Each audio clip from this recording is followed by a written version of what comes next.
Welcome to the Church of Christ Women Authors blog. Today we're discussing the book Humanism, A Christian's Greatest Enemy, written by Susan Elliott. This topic is something that has defined our nation and the world we live in. Most of us know something is off. We can see the decline in the moral situation, our moral compass, if you will.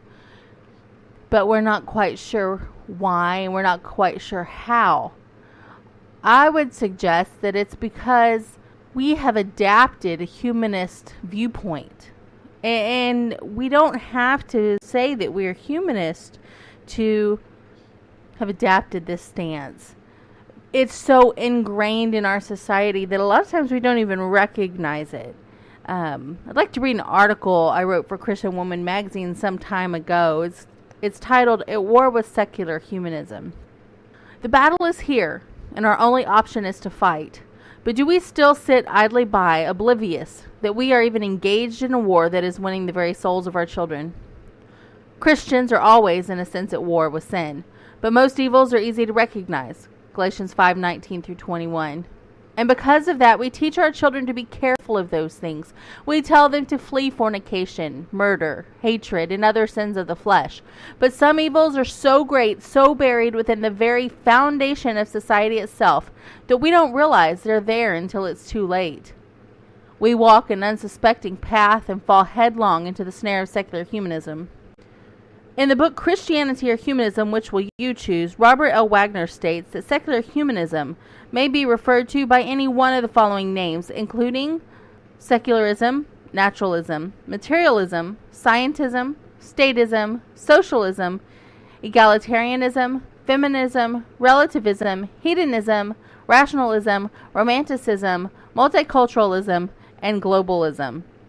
However, no matter what we call it, secular humanism is best defined as the worship of self. While the world will argue with this point, if you read through the tenets of the manifestos, basically that is the direction in which humanism goes. Now, most Christian families would be appalled at the thought of putting anything before God, Exodus 23. But those same families may not realize that secular humanism has influenced their lives already.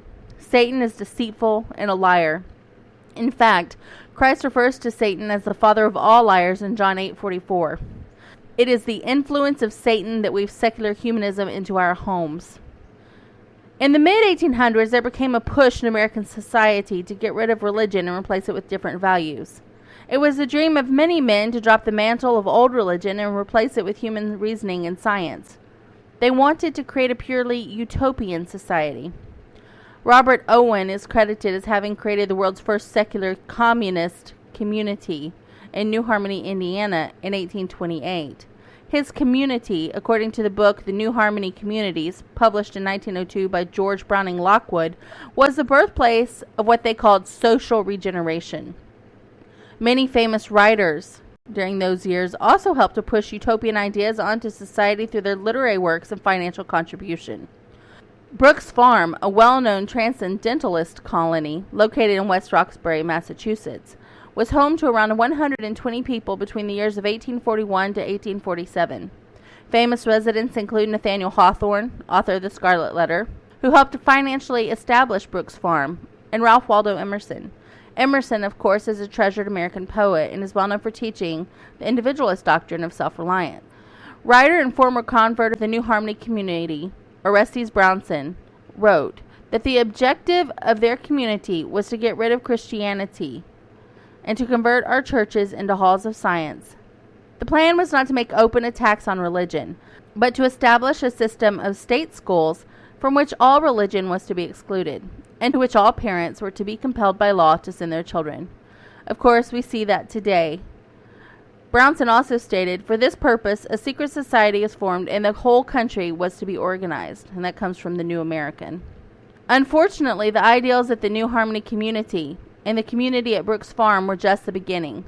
Social values and humanist ideas pervaded through the 20th century, and in 1933, the first Humanist Manifesto document was created.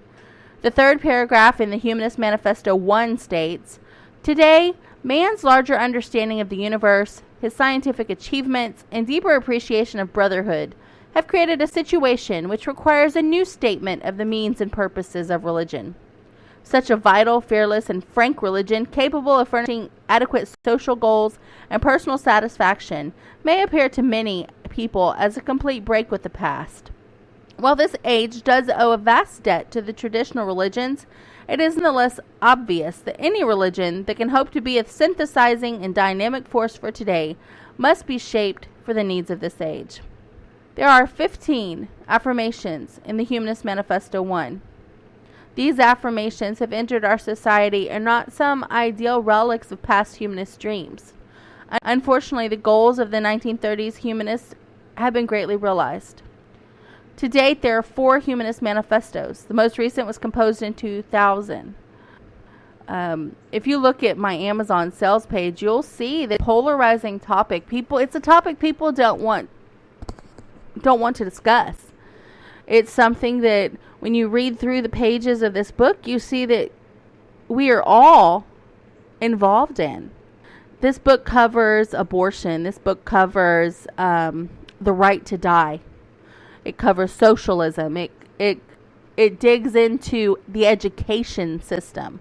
It is definitely a book that is an eye-opener, and those who will read it with an honest heart, I think, will appreciate the fact that it's been put together and that they can read through it. And really the ultimate goal of this book is to be aware of those things going on around us so we can change our lives.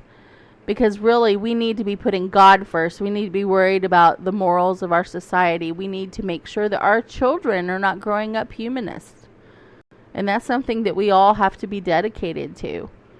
I want to thank you for stopping by and listening to our latest blog post and a little bit more information about Humanism, A Christian's Greatest Enemy, written by Susan Elliott. If you'd like to read more about this book, please stop by the Church of Christ Women Authors blog at www.churchofchristwomenauthors.blogspot.com. Thank you so much for stopping by. I look forward to hearing from you.